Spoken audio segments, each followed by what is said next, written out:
fam, it's me, Nick from Nick's Ramble ASMR, where I ramble to you about anything that's entertainment related, positivity related, and lifestyle related content.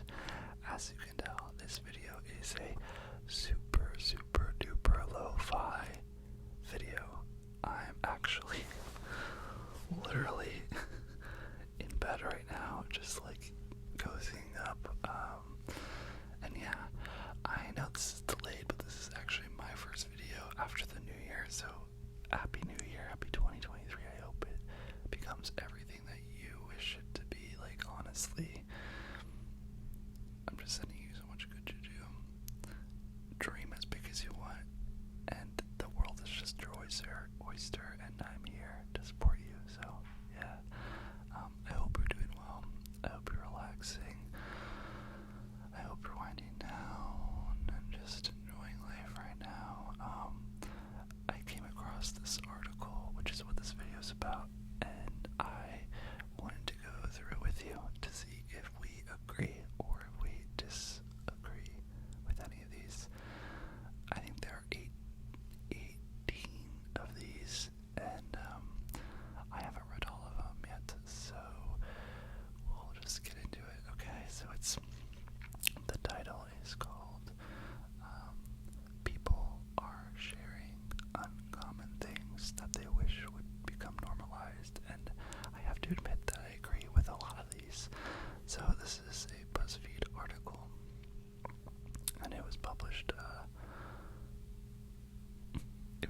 I was like, it has to be an European date because it's the day first, then the month, so it's 03-01-2023, and I was like, it's not March yet. So it was published on January 3rd, 2023, which is actually when I'm filming this, so let's just get into it, okay? Number one is eating out alone. Eating out alone. And I'll just read, I guess, like quotes underneath it. Someone said, I used to eat out alone often before the pandemic. I would bring a book to read while eating.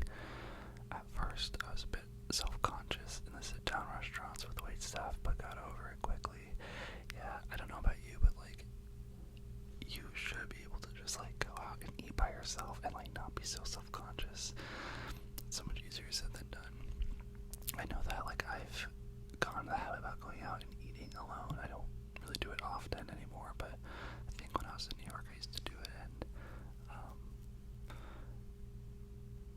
it's nice to just be like, hey, I want to go eat somewhere and read a book, or I just want to look at my phone, or don't look at your phone, you know? It's weird. It's like we almost don't like being alone. Yeah, I don't know if do you ever eat alone? Probably maybe not as much as we could, you know, and I think we should don't totally normalize it. It's also funny because, like, I don't think people really care when you eat alone. Like, I notice it, but, like, also, like, who the hell cares, right? It's better than being inside alone. I like doing things with people all the time. Okay, number two is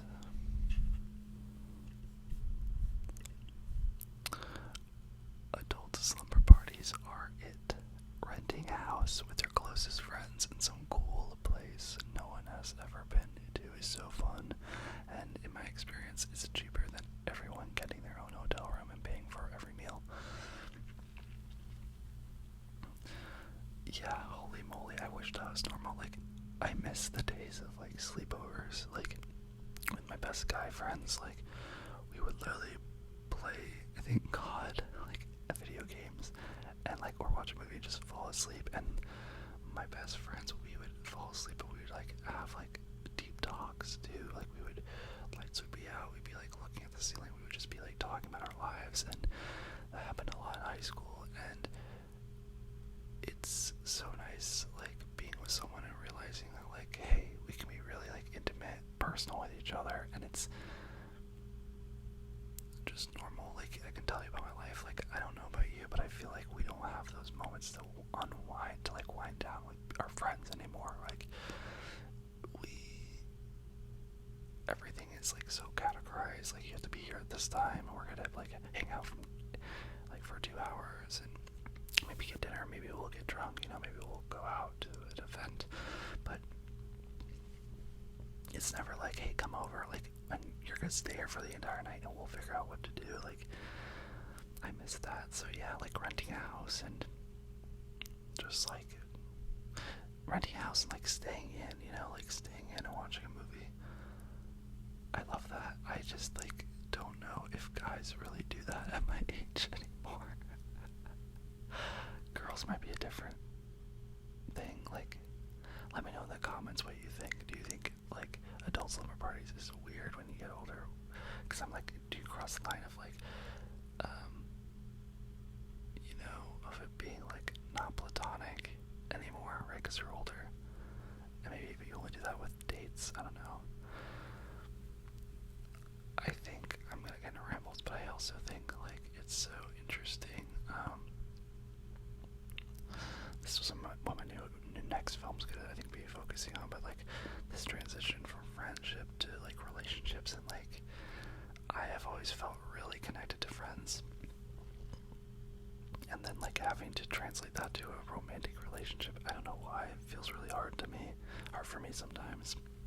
But yeah, let's move on. So number 3, it says free period products in public bathrooms. Heck to the fuck yeah, I totally agree. Like, I'm not a woman, but you for sure should be able to get just free products in the bathroom. Like, come on. I mean, I'm pretty sure they give like free condoms sometimes too. I don't know, but like that's just something you can't control, and like we need to support you women in doing that, you know. Number 4 is talking more openly about death and loss. Since I lost my mom 2 months ago, and I'm realizing how much people gloss over the topic if you mention it. Yeah, I totally agree. Sorry, I'm pausing because I don't know if you can hear my computer. If it's loud, I apologize if you don't mind it, but yeah, talking more openly about death and loss, I think we should totally normalize that more.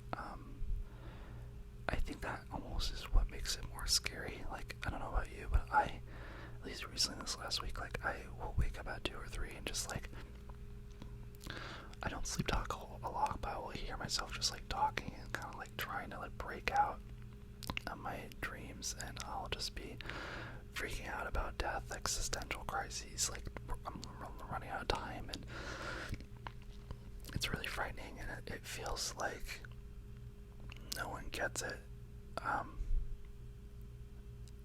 and I think it's because no one talks about it during the day, like the daylight, like it feels like it's a facade, and I think if we talked about it more openly, like when someone says they died, right, we actually go into more depth about how you're feeling, and I think it also stems from people don't know how to grieve, you know, it's not a fun thing, and maybe people think that talking about it makes it hurt more, but I actually believe, and I read somewhere else that, like, I think it's Brene Brown, but like, it's so important that when someone is feeling pain, right, like you at a loss, and I try to just, you look in their eyes and you just say, I'm so sorry for your loss, and you address it, because even if you pivot away, you know, like if you tell me that you lost someone, if I'm like, oh, that really sucks, let's change the topic, even though I might think I'm helping you, the thing is, you're going to be dealing with this grief no matter what, right? Like, I'm going to be dealing with that grief, like whether you address it or not, and if you address it, I think it makes people feel seen, right? So I really do believe that we should be talking more about it.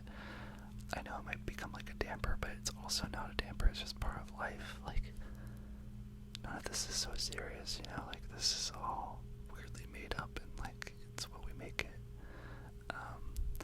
I'm doing another ramble, but it's crazy. I was actually watching the Bengals and Buffalo game today.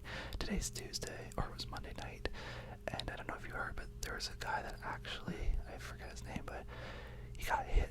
Like, and I was watching it. He got like stood up and they fainted, and he went into cardiac arrest. His heart stopped, and they had to bring an ambulance, and they took him away, and everyone was crying. They don't know if he passed away or not. I hope he didn't. Let's send our prayers, but our good juju to him. But they suspended the game, but it just made me realize, like, it feels so... It just grounds you, makes you realize what life is about, so I totally think we should talk more openly about it. It's just life, right? So, moving on. Number 5 is respecting introverts. I have several coworkers who will just talk at me all day about nothing when I just want to mostly do my work in silence. Okay, I kind of get that, respecting introverts. I kind of disagree. Like, I think human connection is so important, so I know you might like to be alone, but also, like, we're here on this planet, on this earth, to socialize. I know people might find it not comfortable, but, like, you can respect them, but also I don't think it's bad for someone to want to talk to you all day. I think you need to get a stronger backbone and be like, hey, I want to separate, like, I need my own time. That's more on this person that is on other people respecting introverts. But I do get, like, if they cross the line of, like, if you tell them to, like, leave you alone and then they cross that line, I get that, so. But, yeah. Number 6, the ability to tell the difference between reliable and unreliable sources on the internet and in the news. Yes, I agree. I don't know about you. Something that throws me off from watching the news and reading articles is not knowing how factual it is. It scares me how biased everything is, Democratic, Republican, and it's so sensationalized. I can get a whole other ramble about news and stuff, but I won't. Maybe for another time if you're interested on my opinions about news and stuff. But moving on, number 7, changing careers midlife. Burnout is real. There is a quote right here underneath that says, "Do it.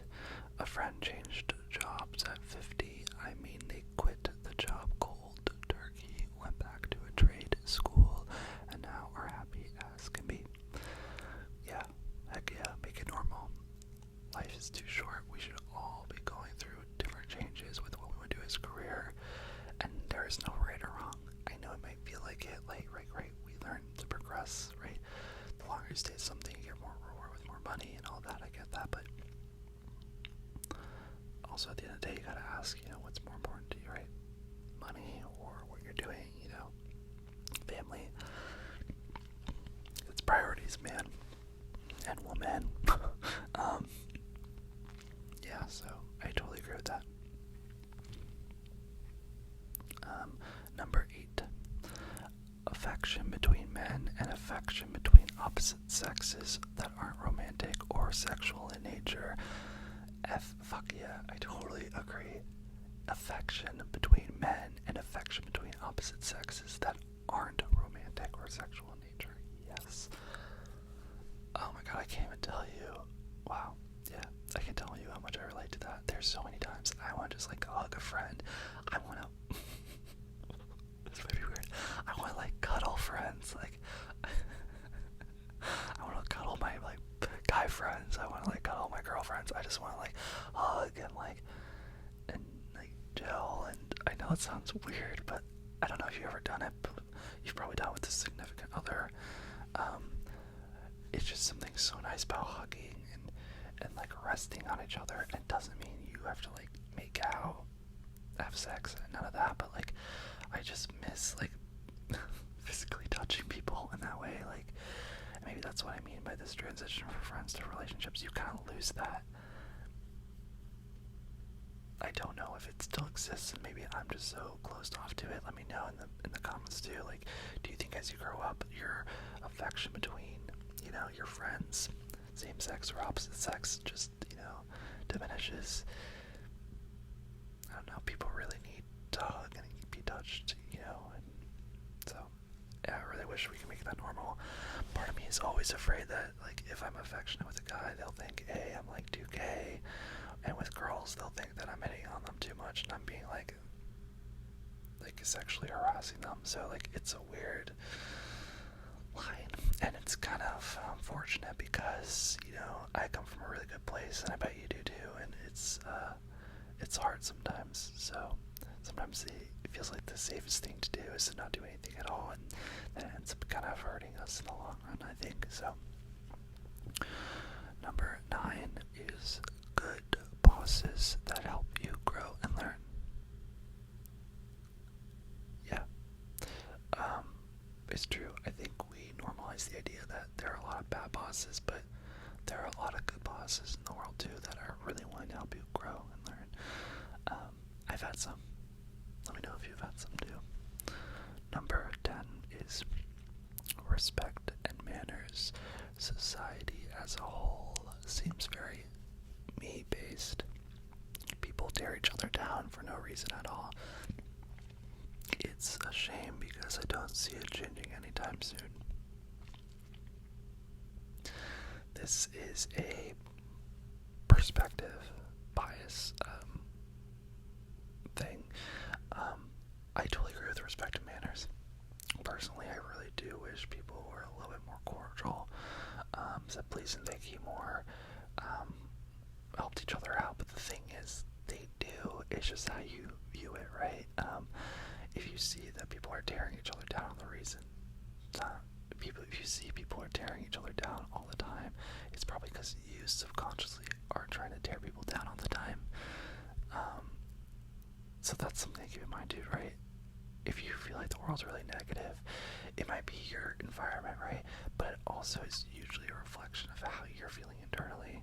So the world, as they say, is always just a mirror to how you feel about yourself. So remember that. Be easy on yourself, but like maybe tomorrow think about that too. Let me know though, like, do you think respect and manners need to be more normalized?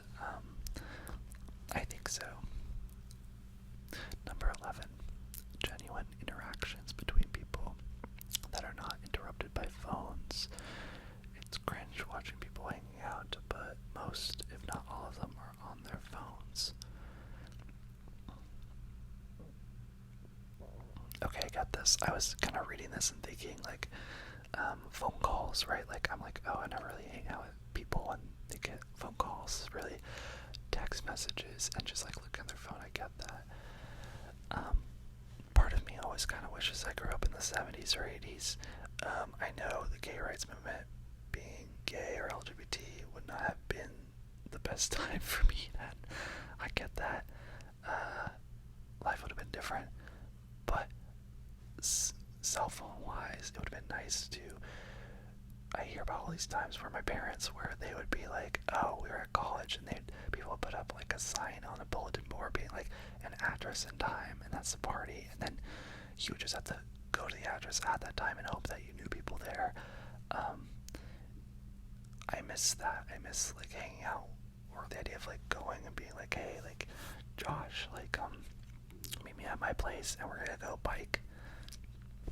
You know, like, or even as travel with before friends. I miss that too. I wish it was more normal to be like, hey, do you have your phone? No, I don't either. And not feel like it's a safety hazard, right?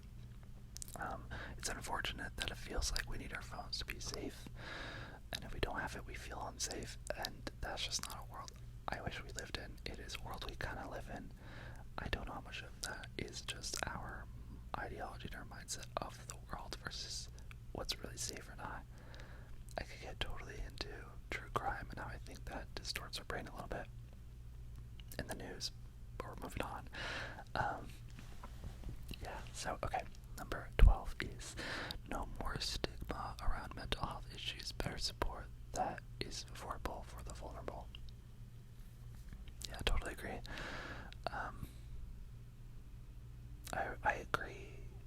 I was gonna say I agree and disagree. I agree because mental health is so important, right? Like, we all, and I think it's interesting because we don't really know how social media is affecting us long term, and the internet and all that. It's so actually relatively new. So we have to be really cognizant about our mind and like our health there, right? But I also do believe that, and you can get me wrong, I mean, I believe that there is this weird victim mentality about something, like, it's one of those things, like, it's like the more you think that you're suffering, that becomes your reality, right? When in reality, I think a lot of people suffer, and it's just depending on, how people talk about it. But I do agree that we should live in a world where people talk about it more openly without the stigma of it being like, oh, you go to therapy, right? Like, no, you go to therapy. Therapy's great.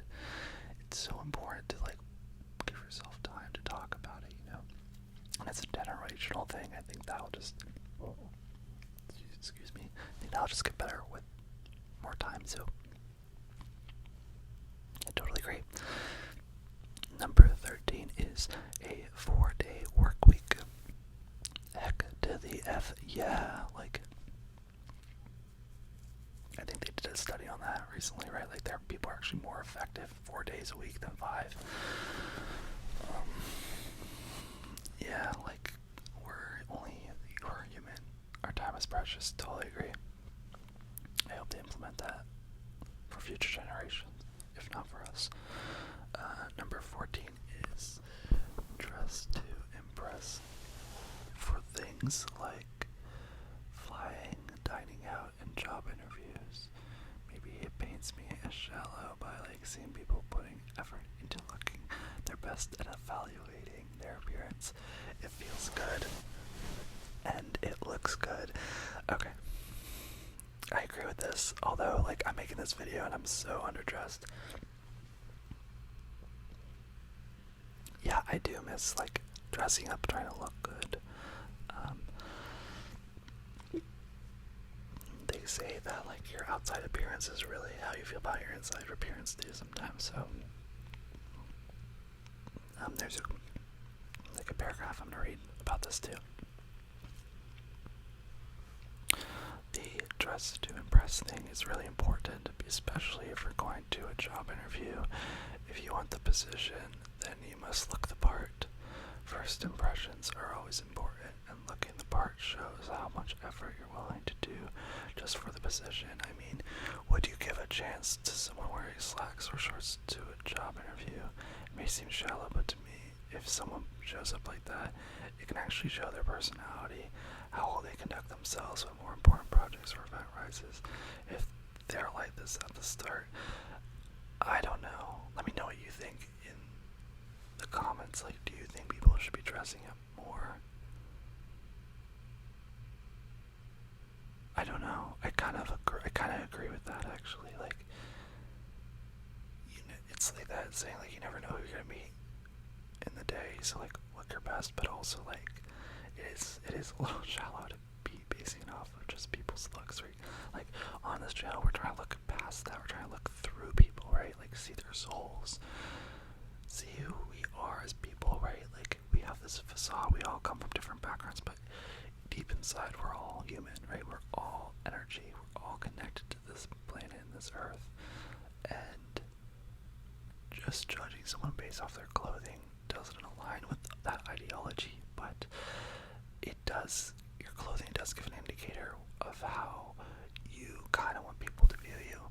And it might seem weird because you might not think twice about it, but there was one day where you bought that pants, right? There was one day when you bought that shirt, and although you wear it all the time, you maybe weren't actively aware of what you were conveying to people when they saw you wear it, right? When you first bought it, so let me know. Yeah. Number 16 is being able to call in sick due to menstruation or mental health reasons.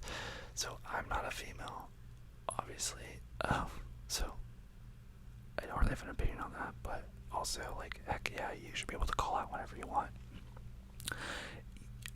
You might get fired, and that's what they're probably talking about, right? They're probably talking about, like, I want to be able to call out for this and not see repercussions from it. I get that, and I agree with that. Your health comes first. I agree. Number 17 is splitting the check on dates. Well, that's for straight couples. For, like, me, if I'm dating a guy, we always split the checks. It's such a, like, that doesn't happen in gay relationships. I don't know if for like women and women or like trans relationships. Let me know in the comments if you know. Like, do y'all split checks? But like for gay dates, you always split the check. Like you're never, because think about it, you're both the dudes, right? Like you're both supposed to pay, so then you both do. It's weird. I kind of sometimes wish someone paid for me, like as I bet you if you're a guy and like you're dating a girl, like do you ever wish that you could like split the check at least, or like they could pay for you without it being like a weird power dynamic thing? I don't know. Or let me know in the comments if you like prefer the ideology of like men should always pay on dates. It's just something I actually haven't dealt with for a while, so splitting the checks on dates, I do it. Let me know if you think it should be normalized. And the last one, number 18, is finally asking people if they're comfortable before you overshare. Asking people if they're comfortable before you overshare. That's a tricky one, because that's kind of almost tapping into this idea that you know you're going to overshare when you overshare. And I don't know about you, but like I sometimes overshare and then I realize after the fact that I overshared, right? Like by the reaction. So I don't relate to this that much because I try not to overshare, and I don't usually ask people if they're comfortable, right? Like I feel like that's almost like you're asking if they're comfortable because you want to vent to them, right? Like I'd be like, are you comfortable if I overshare right now?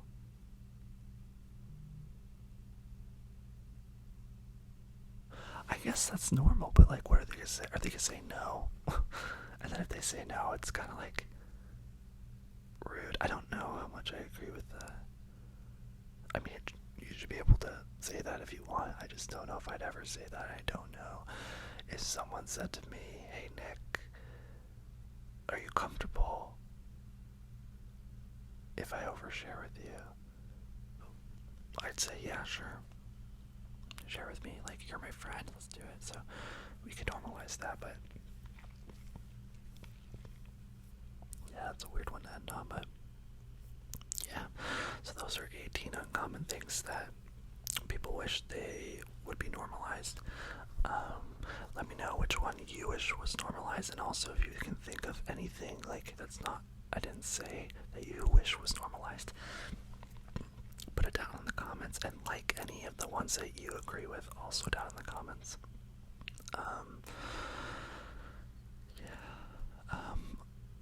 If no one's told you tonight or today,